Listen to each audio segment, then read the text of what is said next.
Bismillahirrahmanirrahim. Pada kesempatan ini kita akan bahas tentang keajaiban istighfar. Saudaraku seiman, banyak sekali ayat Al-Quran dan hadis Nabi SAW mengingatkan masalah ini.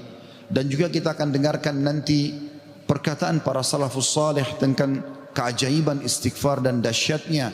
Begitu juga insya Allah kita akan sebutkan apa yang didapatkan pada saat seseorang melazimkan istighfar itu. Mungkin sebagian orang terlintas di benaknya, istighfar kami semua sudah tahu. Tapi pertanyaannya, apakah anda sudah rutinkan? Nanti akan lebih jelas insya Allah dengan statement para ulama salaf tentang masalah ini. Beranjak bahasan kita saudaraku seiman, perintah Allah subhanahu wa ta'ala kepada Nabinya Muhammad sallallahu alaihi wa ala alihi wa sahbihi wasallam yang sudah diampuni dosanya yang lalu dan akan datang. Allah berfirman, A'udzu billahi minasyaitonir rajim, dalam surah An-Nasr ayat 3, fasabbih bihamdi rabbika wastaghfir innahu kana ghaffara. Maka bertasbihlah engkau hai Muhammad dengan memuji Tuhanmu dan mohon ampunlah kepadanya. Padahal Nabi Muhammad SAW sudah diampuni dosa-dosanya yang lalu dan akan datang. Sesungguhnya Dia Allah adalah zat yang maha penerima taubat. Juga dalam ayat yang lain dalam surah Muhammad ayat 19 Allah memerintahkan Nabinya Muhammad SAW istighfar. A'udzu billahi minasyaitonir rajim wastaghfir li dzambik walil mu'minina wal mu'minat wallahu ya'lamu mutaqallabakum wa mathwaakum. Dan mohonlah ampun bagi dosamu hai Muhammad dan bagi dosa orang-orang beriman laki-laki dan orang beriman perempuan, dan Allah Maha mengetahui tempat kamu berusaha dan tempat tinggalmu. Juga baginda Nabi sallallahu alaihi wa ala alihi wa sahbihi wasallam bersabda, wallahi inni la astaghfirannallah wa atubu ilahi fil yaumi aktsara min 70 marrah.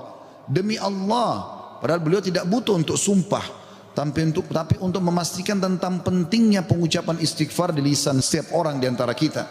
Beliau mengatakan, demi Allah, aku selalu beristighfar kepada Allah. Artinya pengucapan permohonan maaf kepada Allah dan bertaubat kepadanya. Maksudnya mengucapkan ikrar tidak akan mengulangi kesalahan dalam setiap harinya lebih daripada 70 kali. Dan hadis ini hadis sahih diriwayatkan oleh Imam Muslim. Juga dalam riwayat yang lain Nabi SAW sebutkan fil yaumi mi'ata marrah, dalam setiap hari sampai 100 kali. Saudaraku seiman, para ulama salaf menjelaskan kepada kita bagaimana kedudukan istighfar.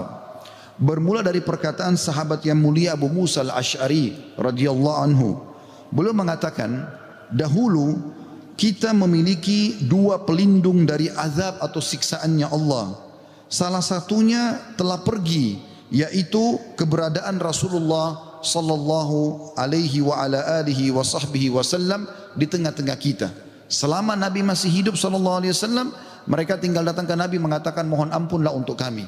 Tapi sekarang Nabi sudah meninggal, maka sudah hilang satu kesempatan itu untuk menghilangkan azab, gangguan, gempa, banjir, bencana, kesulitan, wabah seperti sekarang. Dan tersisa satu, yaitu istighfar. Apabila ia juga telah pergi dari lisan seseorang di antara kita, maka niscaya kita binasa. Rabi' ibn Haytham rahimahullah, seorang ulama tabi'in berkata, merendahlah kalian kepada Rabb kalian, berdoalah kepadanya di kala senggang, maka Allah telah berfirman dalam hadis qudsi, man da'ani fir rakha'i ajabtuhu fi syiddah. Siapa yang memohon kepadaku pada saat dia senggang, aku akan penuhi kebutuhannya pada saat lagi sempit. Wa man sa'alani a'taitu, dan siapa yang memohon kepadaku pasti aku akan beri, kata Allah. Wa man tawadha'a li rafa'tu, dan siapa yang merendah karena aku akan angkat derajatnya. Wa man tafarraga li rahimtu, dan siapa yang meluangkan waktu untuk ibadah kepadaku, aku akan kasihi dia. Wa man istaghfarani ghafartulah, dan siapa yang memohon istighfar kepadaku, memohon ampun, aku pasti akan memaafkan kesalahannya. Sahal radhiyallahu anhu telah berkata tentang istighfar dalam menghapus dosa. Beliau mengatakan, permulaan istighfar adalah pengampunan atau mengingat, memanggil Allah. Kemudian akan bergantung kepada Allah, lalu kemudian tidak akan mengulangi kesalahan-kesalahan. Ibnul Jauzi berkata rahimahullah, iblis berkata, aku membinasakan anak cucu Adam dengan dosa, dan mereka membinasakanku dengan istighfar dan ucapan la ilaha illallah. Manakala aku melihat hal itu pada mereka, aku tanamkan hawa nafsu pada mereka, di mana mereka berbuat dosa tapi mereka tidak beristighfar, karena mereka mengira diri mereka telah berbuat baik.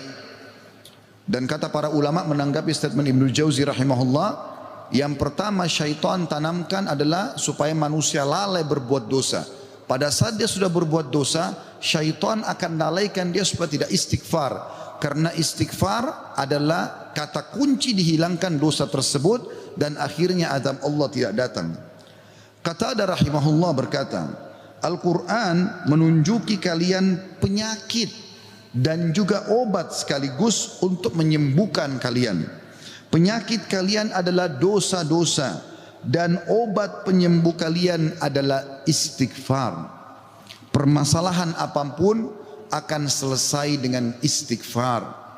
Andai saja sebuah wilayah disepakati dari pemimpinnya sampai masyarakatnya memasyarakatkan dan membudayakan istighfar di lisan mereka, di meja-meja makan mereka, di halaman rumah mereka, di meja-meja kerja mereka, di masjid mereka, di pasar mereka, demi Allah wahai saudaraku seiman, permasalahan di wilayah itu akan selesai semuanya dan rezeki akan terbuka seluas-luasnya. Anda akan dengarkan nanti kurang lebih 9 manfaat daripada istighfar itu sendiri. Ali radhiyallahu anhu berkata, sahabat Nabi yang mulia ini berkata, yang aneh adalah orang yang binasa padahal keselamatan ada bersamanya. Orang bisa kena gempa, banjir, penyakit kronis, kemiskinan, kesusahan hidup. Kata Ali radhiyallahu anhu, yang aneh adalah orang yang binasa padahal keselamatan ada bersamanya. Lalu beliau ditanya radhiyallahu anhu, apa keselamatan yang Anda maksudkan? Kata Ali radhiyallahu anhu, istighfar. Beliau juga berkata, tidaklah seorang hamba diilhami oleh Allah subhanahu wa ta'ala untuk beristighfar, Allah tidak mudahkan lisan Anda mengatakan astagfirullah, itu saja. Kata beliau, kecuali Allah memang berkehendak untuk menyelamatkannya atau tidak mengazabnya. Seseorang soleh juga berkata, hamba berada di antara dosa dan nikmat, keduanya tidak akan menjadi baik kecuali mensyukuri nikmat dan istighfar dari dosa-dosa. Juga Luqman al-Hakim yang terkenal, Allah namakan surah Luqman atas namanya. Dia berkata kepada putranya, wahai anakku, Allah memiliki beberapa waktu tidak ditolak orang untuk meminta pada waktu itu, seperti antara azan dan iqamah, seperti sepertiga malam, saat hujan turun dan seterusnya. Maka perbanyak istighfar pada saat itu. Beliau bukan menyuruh anaknya minta hajat, tapi disuruh beristighfar. Karena dengan istighfar ternyata hajat-hajat kita walaupun kita tidak minta dipenuhi oleh Sang Pencipta Allah Subhanahu wa taala. Ibunda mulia Aisyah radhiyallahu anha, Ummul Mukminin, berkata, tuba, kegembiraan, kebahagiaan bagi siapapun yang mendapatkan istighfar, tertulis indah banyak di buku amalnya. Abu Al-Minhal juga berkata rahimahullah, tidaklah seorang hamba didampingi di dalam kuburnya oleh pendamping yang lebih dicintai daripada istighfar yang dia ucapkan semasa hidupnya. Al-Hasan Basri berkata rahimahullah, perbanyak istighfar di rumah-rumah kalian, di meja-meja makan kalian, di jalan-jalan kalian, di pasar-pasar kalian, di majlis-majlis kalian, karena kalian tidak tahu kapan ampunan akan turun. Seorang Badui berkata, siapa yang ingin menjadi tetangga kami di tanah kami, hendaklah memperbanyak istighfar, karena istighfar adalah awan tebal yang mengandung air atau hujan yang lebat. maksudnya rezeki. Andai saja kita fahami statement-statement ini saudaraku seiman, mungkin beranjak dari Pak Bupati hafizahullah, pemimpin wilayah Goa, semoga Allah jaga beliau, dan juga seluruh masyarakat Goa ini, apalagi kalau seluruh wilayah Indonesia bisa menanamkan ini, selalu saling berwasiat, pemimpin kepada masyarakat, masyarakat kepada seluruh tetangganya, setiap orang kepada keluarganya, ayo perbanyak istighfar, setiap lagi diam, jangan cuma diam, astagfirullah wa atubu ilaih, itu saja. Berapa banyak orang, tadi saya dapat informasi masyarakat gua kurang lebih kalau tidak salah 800.000. Kalau 800.000 orang anggap yang muslimnya misalnya 700.000 saja, semua beristighfar satu orang satu kali saja, ada 700.000 istighfar naik ke langit. Bukankah itu akan mendatangkan rezeki kepada kita? Bukankah itu pasti akan mengangkat wabah dan permasalahan yang kita hadapi? Demi Allah iya saudara. Jawabannya demi Allah iya. Tinggal anda mau amalkan atau tidak. Juga Bakar bin Abdullah Al-Muzani rahimahullah berkata, kalian banyak berbuat dosa, maka perbanyaklah istighfar. Karena seseorang kalau menemukan istighfar dalam catatan amalnya, pada setiap jarak 2 baris buku amalnya hari kiamat, dia akan senang melihatnya. Ibnu Taimiyah berkata, ini statement terakhir dalam perkataan salafus salih, saya akan masuk setelah itu keutamaan daripada istighfar itu sendiri sebagai penutup khutbah kita insyaallah. Ibnu Taimiyah berkata, fikiranku kadang-kadang terpaku kepada sebuah masalah yang sulit aku hadapi, enggak ada solusinya, maka aku beristighfar kepada Allah 1000 kali. Astagfirullah wa atubu ilaih, astagfirullah wa atubu ilaih. Terus saya ucapkan 1000 kali sampai dadaku dilapangkan dan masalah yang sulit pun terpecahkan. Aku kadang berada di pasar, masjid atau sekolah, tapi hal itu tidak menghalangiku dari zikir dan istighfar sampai aku meraih apa yang aku inginkan. Istighfar teman-teman sekalian. Baik, kira-kira orang yang bertanya, apa yang saya dapatkan kalau saya beristighfar? Yang pertama, akan dicatatkan pahala buat anda sendiri. Karena istighfar ucapan yang tidak butuh energi banyak, hanya lisan dan bibir kita yang tergerakkan, ya, suara sedikit saja. Tidak ada energi yang besar. Itu adalah ibadah yang besar pahalanya. Allah subhanahu wa ta'ala memerintahkan kita dan memerintahkan juga Nabinya Muhammad sallallahu alaihi wasallam untuk beristighfar kepadanya. Allah berfirman di dalam surah Mu'min ayat 55, A'udzu billahi minasyaitonir rajim, fasbir inna wa'dallahi haqqun wastaghfir li dzambik wasabbih wastaghfir li dzambika wasabbih bihamdi rabbika bil asyi wal ibkar. Maka bersabarlah kamu hai Muhammad dan pengikutmu dalam melalui kehidupan dunia dengan segala macam cobaannya, toh ada kehidupan akhirat yang akan abadi dengan nikmat. Karena sungguhnya janji Allah itu benar, tidak ada kedustaan. Salat, puasa, zakat, bakti sama orang tua, bersedekah, zikir, doa, apa saja kerjakan, semua akan kau dapatkan hasilnya. Dan mohonlah ampunan untuk dosamu hai Muhammad, dan pengikutmu juga perintahkan mereka lakukan itu. Dan bertasbihlah seraya memuji Tuhanmu pada waktu pagi atau pada waktu petang dan juga pagi hari. Kemudian juga Allah mengatakan dalam surah Al-Muzammil ayat 20, a'udzubillahi minasyaitonir rajim, wastaghfirullah innallaha ghafurur rahim. Dan mohonlah selalu ampunan kepada Allah, istighfar. Sesungguhnya Allah Maha Pengampun lagi Maha Penyayang. Dan yang terakhir ayat Al-Quran adalah Al-Imran 133. Tentu ayat banyak sekali tapi saya singkatkan di sini karena khutbah Jumat. A'udzu billahi minasyaitonir rajim. Wasari'u ila magfiratin min rabbikum wa jannatin arduhas samawati wal ardu iddat lil muttaqin. Dan bersegeralah kamu kepada ampunan dari Tuhanmu dan kepada surga yang luasnya seluas langit dan bumi yang disediakan untuk orang-orang beriman. Yang kedua saudaraku seiman, istighfar sebab utama datangnya rezeki. Allah menyebutkan dalam Al-Quran, ya, apa yang diucapkan oleh lisan nabinya yang mulia Nuh alaihissalam dalam surah Nuh ayat 10 sampai ayat 12. A'udzu billahi minasyaitonir rajim. Faqultu astaghfiru rabbakum innahu kana ghaffara yursilis samaa 'alaikum midrara wa yumditkum bi amwalin wa banina wa yaj'al lakum jannatin wa yaj'al lakum anhara.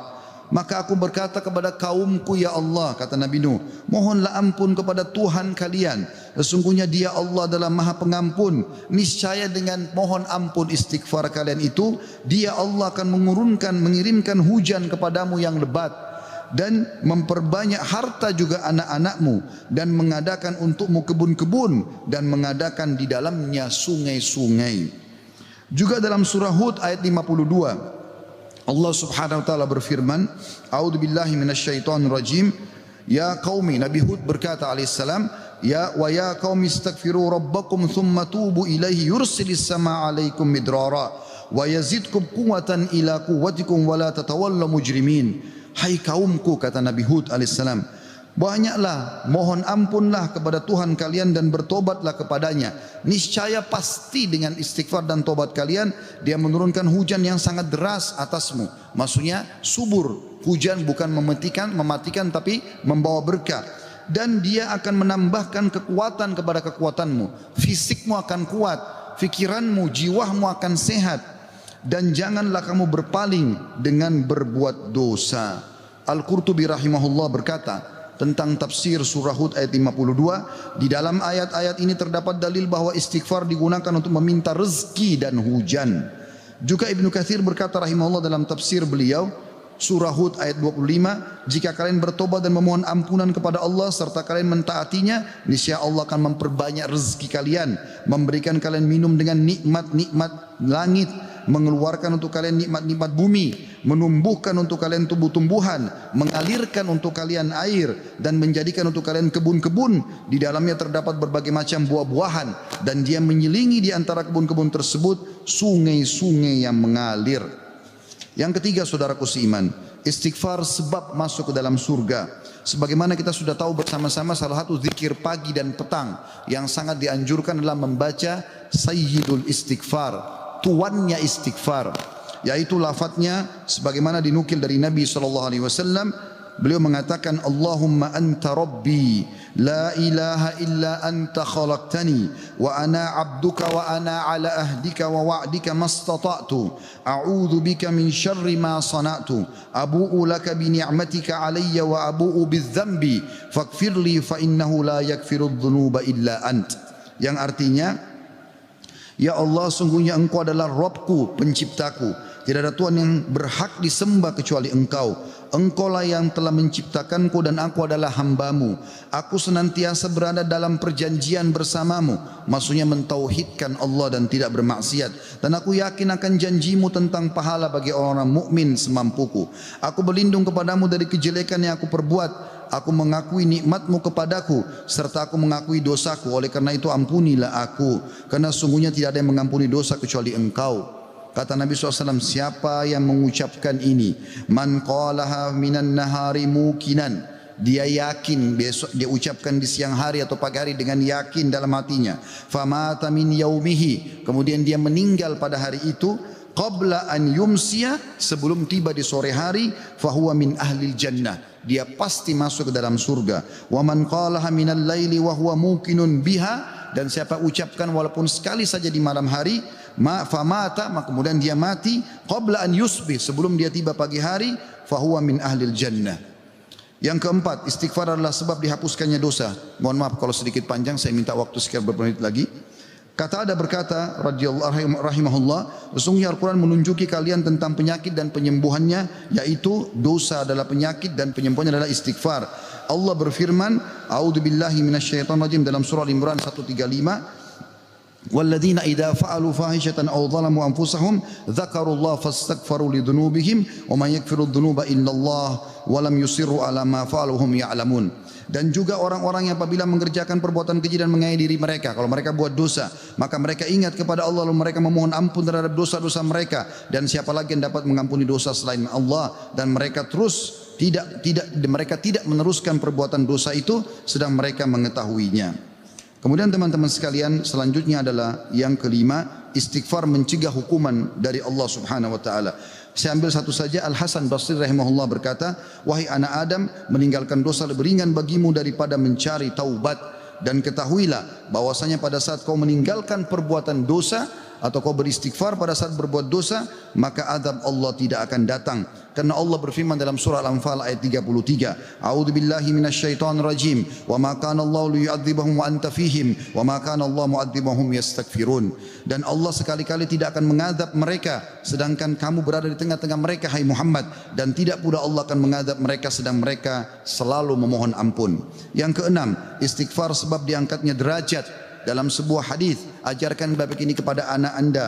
Dalam hadis riwayat Ahmad dengan sanad hasan, kata baginda Nabi SAW, Inna Allah Azza wa Jalla yarfa'ud darajati lil abdi salihi fil jannah, fayaqulu ya Rabbi anna li hadhihi, fayaqulu bi istighfari waladika lak. Sesungguhnya Allah yang maha suci dan maha tinggi mengangkat derajat seseorang hamba saleh di surga sehingga dia bertanya, yang sudah mati diangkat derajatnya tinggi di surga. Hamba ini bingung, dia tidak pernah merasa berbuat amal yang bisa membawa dia ke derajat itu. Lalu dia bertanya, wahai Rabbku, dari mana nikmat ini hamba dapatkan? Maka kata Allah SWT, dari istighfar anakmu untukmu.